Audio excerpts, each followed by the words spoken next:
Halo semuanya, selamat datang di channel Emperor Key, Super Emperor. Baiklah, kita langsung mulai saja alur ceritanya. Pada chapter sebelumnya, jika memang Lin Yan menginginkan formasi alkemis, Gong Qiansu memintanya untuk melanjutkan latihan karena jalan untuknya masih panjang. Bagi Lin Yan, masa depan memang mengagumkan. Beberapa hari ke depan ayahnya Lin Yan bersama keluarga Lin yang lainnya mengunjungi tambang. Ayahnya Lin Yan mengarahkan kepada mereka bahwa sekarang ini adalah area kepemilikan keluarga Lin dan dia meminta mereka untuk pergi terlebih dahulu ke dalam tambang. Sementara dia akan melapor dulu ke Tuan Zhang.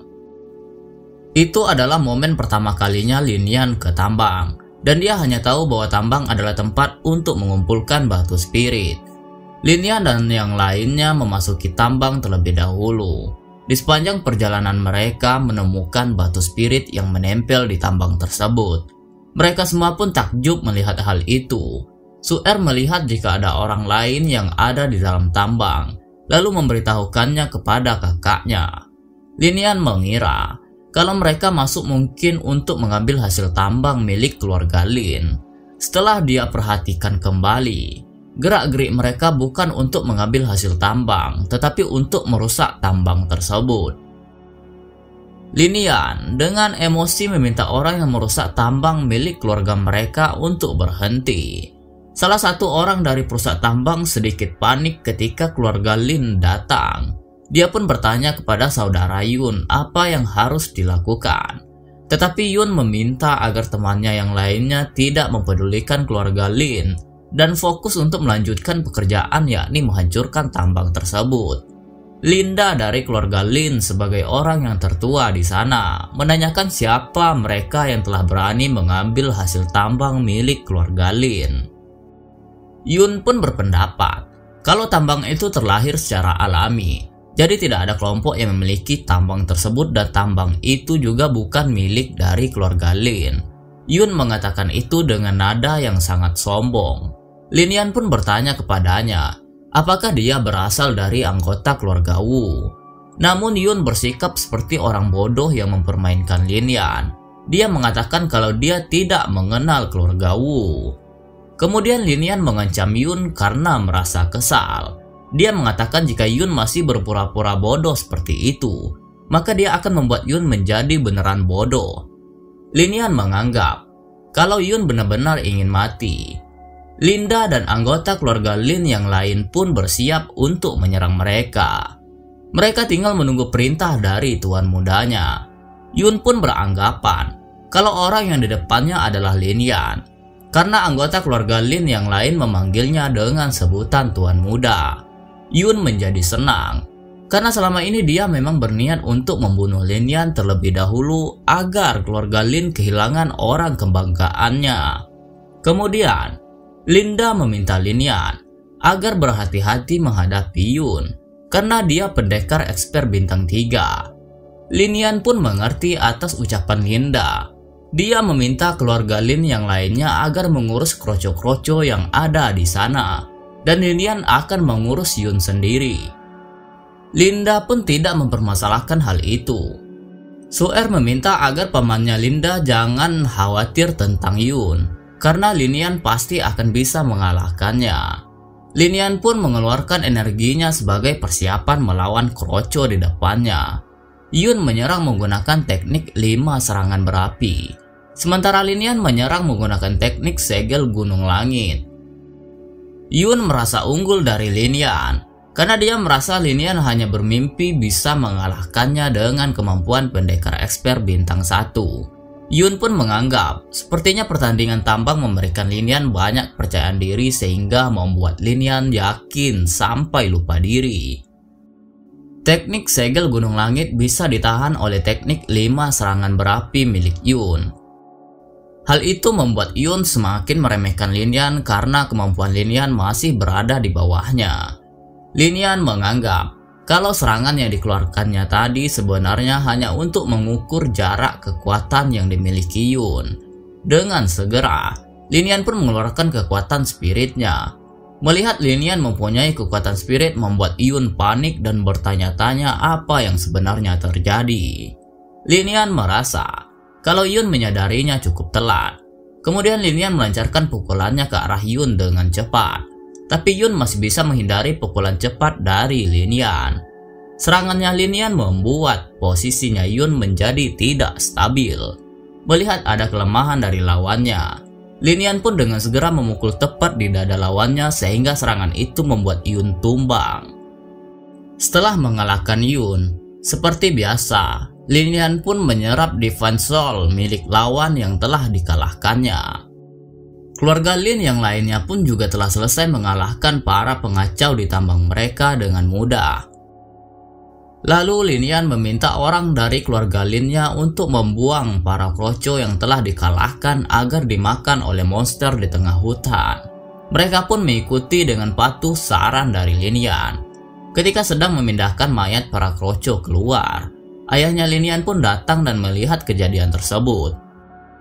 Ayahnya Linian menjadi kebingungan tentang apa yang terjadi di depan matanya itu. Linian mengajak ayahnya untuk masuk dulu ke dalam tambang. Lalu dia menjelaskan kepada ayahnya secara detail tentang peristiwa yang sebelumnya terjadi. Setelah mengerti akan apa yang dikatakan oleh anaknya, dia pun senang dan memuji seluruh anggota keluarga Lin.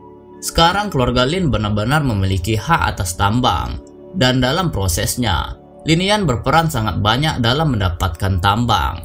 Ayahnya Linian meminta anaknya itu agar bisa memimpin penambangan di sini. Kemarin sebenarnya Linian ingin memakai pangkatnya untuk mengumpulkan banyak batu spirit, tetapi dia sepertinya merasa telah menemukan jalan lain untuk latihan. Linian pun menolak permintaan ayahnya secara halus. Untuk masalah tambang, Linian meminta sebaiknya agar ayahnya memilih orang lain karena dia akan sibuk berlatih dan juga waktunya sangat pendek. Mendengar anaknya menolaknya secara halus, ayahnya pun sedikit merasa kecewa akan hal itu. Tetapi Linian mencoba menenangkan ayahnya. Linian mengatakan, sebenarnya dia tahu keinginan ayahnya, tetapi dia juga mempunyai pilihan sendiri. Akhirnya ayahnya Linian pun mengerti akan keinginan dari anaknya itu. Dia akan menunjuk orang lain sebagai pemimpin tambang. Linian pun berterima kasih banyak atas semuanya kepada ayahnya itu. Kemudian, ayahnya Linian meminta agar semua anggota keluarga Lin mengikutinya untuk mulai bekerja. Ketika yang lain mulai bekerja, Gong Qiansu meminta Linian untuk pergi lebih jauh ke dalam gua. Linian pun memberitahukan kepada Su-er kalau dia akan pergi ke dalam gua terlebih dahulu. Namun, Su-er meminta untuk ikut dengannya. Gong Qiansu meminta Linian agar membiarkan Su-er untuk ikut dengannya. Lagi pula di dalam sana tidak berbahaya. Kakak adik itu mulai menelusuri gua sampai ke dalam. Su-er sangat takjub dengan gua itu karena menurutnya gua tersebut sungguh besar dan juga indah. Semakin dalam, Linian semakin bisa merasakan aura yang sungguh berlimpah, seperti berkali-kali lipat daripada aura yang ada di luar. Bahkan, Su-er juga dapat merasakan aura yang berlimpah tersebut. Dalam penelusurannya, tiba-tiba Linian menemukan ada banyak pil ramuan di dinding goa. Linian mengira ada sekitar 1000 lebih pil ramuan di sana, dan Su-er pun tidak habis pikir kalau mereka akan mempunyai banyak pil ramuan untuk kedepannya. Biasanya, 10 batu spirit menghasilkan 1 pil ramuan, tetapi efek 1 pil ramuan lebih kuat daripada 10 batu spirit. Su-er pun menjadi heran tentang bagaimana bisa ada pil ramuan di dalam goa. Dia berandai kemungkinan ada yang menaruh pil ramuan itu di sana. Gong Qiansu memberitahukan Linian bahwa pil ramuan itu terbentuk secara alami dan selama ini belum ada seseorang yang pernah menemukannya. Kemudian Su-er mengira bahwa pil ramuan itu ternyata adalah penyebab aura di dalam goa semakin kuat. Linian meminta Su-er untuk menunggunya mengambil pil ramuan tersebut. Tidak lupa, Su-er pun menyuruh Linian untuk berhati-hati dalam mengambil ramuan itu. Su-er hanya bisa melihat Linian dari belakang yang sedang mengambil pil ramuan tanpa membantunya. Di sini Mimin melihat bahwa Su-er sungguh adik yang sangat berbakti yang tidak mau menolong kakaknya bekerja. Linian menyimpan pil ramuan yang dikumpulkannya ke dalam kantong Qian Kun. Dia menawarkan Su-er agar mereka berdua bisa membagi pil ramuan itu setengah seorang. Namun Su-er menolak tawaran Lin Yan. Dia tidak menginginkan pil ramuan itu dan memberikan semua pil ramuannya untuk Lin Yan. Su-er belum mencapai esper bintang 1, jadi pil ramuan itu belum berguna untuknya. Lin Yan pun memahami permintaan Su-er. Lin Yan berjanji nanti akan memberikan Su-er lebih banyak batu spirit dengan senyuman yang sangat manis. Lalu Su-er mengiyakan janji dari kakaknya. Seketika Lin Yan berpikir jika semua pil ramuan itu tidak akan lebih baik jika dikonsumsi semua olehnya. Pada saat kembali ke kediaman keluarga Lin Yan memberitahukan ayahnya kalau dia menemukan pil ramuan alami. Ayahnya menjadi terkejut mendengar hal itu. Kemudian Lin Yan memberikan 500 pil ramuan untuk ayahnya dan meminta ayahnya agar bisa menawarkan pil itu pada pendekar esper bintang 6 lebih cepat. Ayahnya Lin Yan tampak seperti orang yang ingin menolak pemberian anaknya. Sadar akan hal itu, Lin Yan meminta agar ayahnya tidak menolak pemberiannya. Karena menurut Lin Yan, kekuatan ayahnya sangat diperlukan oleh keluarga Lin. Oleh sebab itu, dia harus memanfaatkan pil ramuan yang diberi oleh Lin Yan untuk menjaga keluarga Lin. Ayahnya Lin Yan pun mengira kalau alasan yang diberikan oleh anaknya itu cukup masuk akal. Akhirnya dia menerima pil ramuan tersebut. Setelah memberikan pil ramuan kepada ayahnya, Lin Yan pun menuju ke kamarnya. Lin Yan langsung saja menanyakan kepada Gong Qiansu, sekarang bisakah dia mengajarinya alkemis dan formasi sihir. Gong Qiansu meminta Lin Yan untuk memilih satu yang mau dipelajarinya terlebih dahulu antara alkemis atau formasi sihir. Dengan lancarnya, Lin Yan bertekad ingin mempelajari alkemis terlebih dahulu. Gong Qiansu pun menilai pilihan Lin Yan sangatlah bagus, karena untuk mempelajari formasi sihir, maka Lin Yan harus mempunyai area dasar. Gong Qiansu tahu semua area meliputi area dasar dan tingkat tinggi. Bisa dibilang tingkat formasi areanya sangat tinggi. Jadi Gong Qiansu mengetahui kalau Lin Yan belum bisa mempelajari formasi sihir sekarang. Lin Yan menanyakan apa itu formasi area pada Gong Qiansu, karena dia tidak tahu maksud dari perkataan tersebut. Gong Qiansu menjelaskan secara mudah bahwa formasi area adalah permulaan tata letak formasi, tapi sekarang hanya bisa memakai formasi level 1. Dalam formasi area, Lin Yan bisa membelinya dengan 100.000 elixir. Mendengar jumlah elixir yang sangat banyak, membuat Lin Yan menjadi benar-benar terkejut sampai matanya ingin keluar. Gong Qiansu meminta Lin Yan untuk sadar diri, karena di dunia ini tidak ada yang benar-benar gratis. Lin Yan tidak akan bisa belajar formasi area tanpa mengeluarkan uang.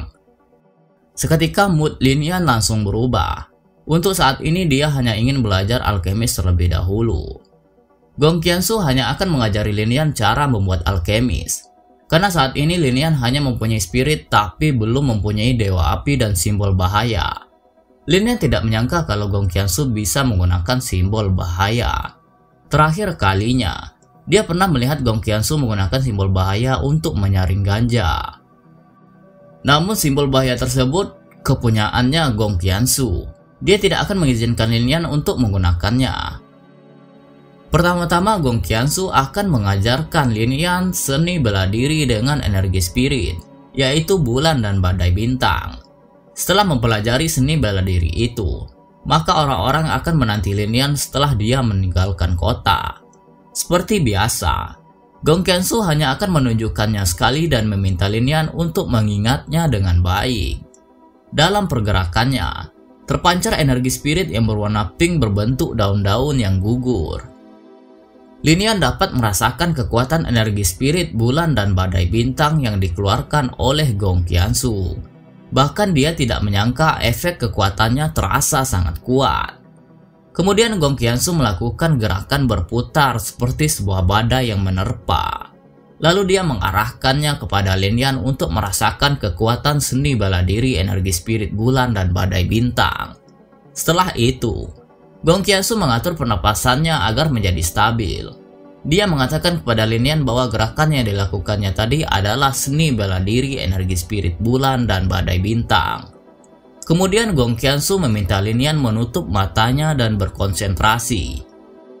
Dia akan menyalurkan teknik pelatihan yang dimilikinya ke pikiran Lin Yan. Lin Yan dapat merasakan kalau teknik pelatihan yang disalurkan oleh Gong Qiansu adalah sihir naga biru milik pemimpin pertama King Long. Menurut Lin Yan, teknik itu benar-benar tingkat dewa. Bagi Gong Qiansu, jika latihan Lin Yan berhasil, maka dia akan mempunyai kekuatan yang mampu menghancurkan dunia. Teknik naga biru terbagi atas 7 tingkat. Semakin tinggi tingkatannya, maka akan semakin sulit. Untuk mengembangkan teknik naga biru juga membutuhkan banyak sumber daya. Ketujuh tingkatan berisi tentang perubahan darah naga, tulang naga, skala naga, tangan naga, sayap naga, inkarnasi naga, dan terakhir perubahan naga. Jika berhasil berkembang, maka Lin Yan bisa diterima di klan naga biru. Setelah penyaluran teknik latihan tersebut, Lin Yan langsung dapat merasakan kalau teknik naga biru benar-benar berada di tingkat dewa dan juga sangat kuat. Gong Qiansu menganggap kalau dirinya hanya mengarahkan Lin Yan saja, tetapi Lin Yan harus berusaha semaksimal mungkin untuk mengembangkan teknik itu sendiri. Lin Yan sangat berterima kasih banyak kepada Gong Qiansu. Lin Yan merasa jika dia tidak memiliki Gong Qiansu di sisinya, maka kemungkinan dia tidak mempunyai kesempatan untuk melihat dan mempelajari teknik legendaris. Jika memang Lin Yan benar-benar ingin berterima kasih, maka Gong Qiansu meminta Lin Yan untuk cepat berkembang agar bisa menemukan sesuatu yang bisa memulihkan energi spiritnya. Kemudian Lin Yan meminta Gong Qiansu agar jangan khawatir akan hal itu, karena dia akan berjuang sekuat tenaga untuk berkembang secepat mungkin.